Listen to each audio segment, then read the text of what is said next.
Welcome to part 2 of Sudden Violence. On this volume, I will again be presenting some of the centrifugal sudden violence techniques, fighting methods from the old Montaigue system. And I'll also be moving into some of the more advanced ones whereby the centrifugal movements become just a little smaller rather than having the obvious ones. We'll be getting some that'll be sort of things like that, much smaller circle stuff.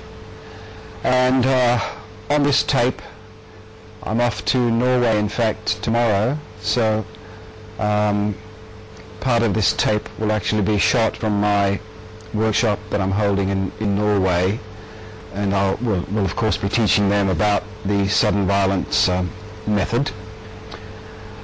And it goes without saying, of course, as I said on the first volume, basically if you ain't got it, you can't do it. So you can't do sudden violence if you haven't got it to start with. And the it, of course, is all of the prerequisites.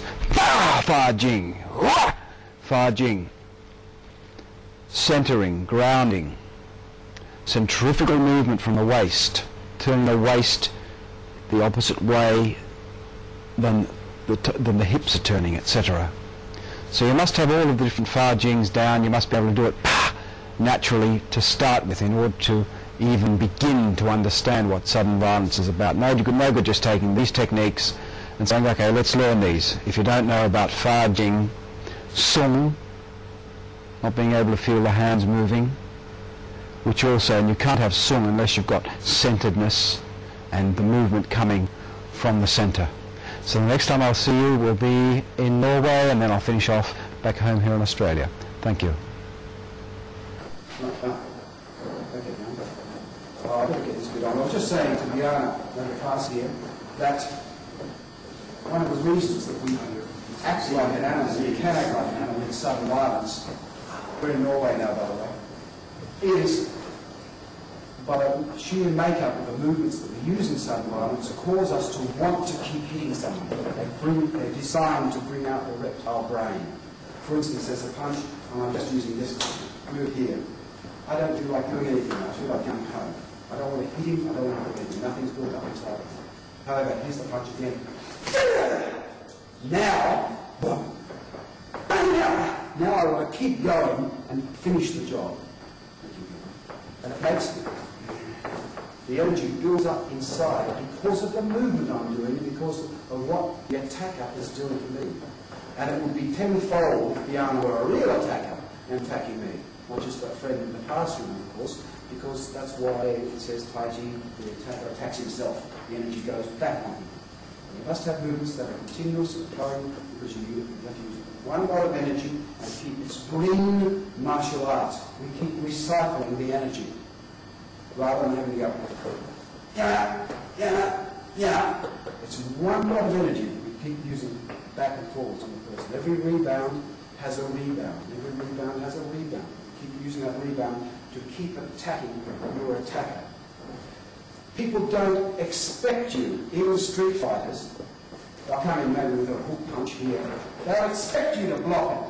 They won't expect you to poke your fingers in their eyes. Because everyone works on switches, especially street fighters. A street fighter knows from what he's learned, from all the fighting he's done against people who don't know anything, he knows that I'm going to block, and now it's going to be my turn to attack him. And then it's going to be his turn to attack me and so on. That's the switches that a street fighter will use on you.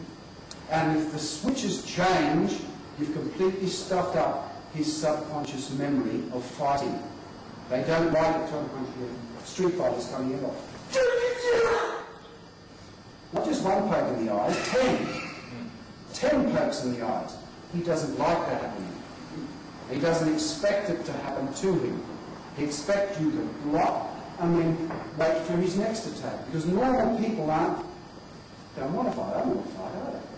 The normal people aren't trained in the reptile brain. And normal folk out in the street, they don't want to fight. So a punch comes in, but the first thing I'll do is either get hit, or I'll just block it like this. They don't want to hit the person attacking, they don't want to hit him. They want to go home. They don't want to do any of this. So the street fighter knows this. So if you stop up his switch, you're 50% of the way there to defeating the fighter before he's even attacked you. If you screw up his switches.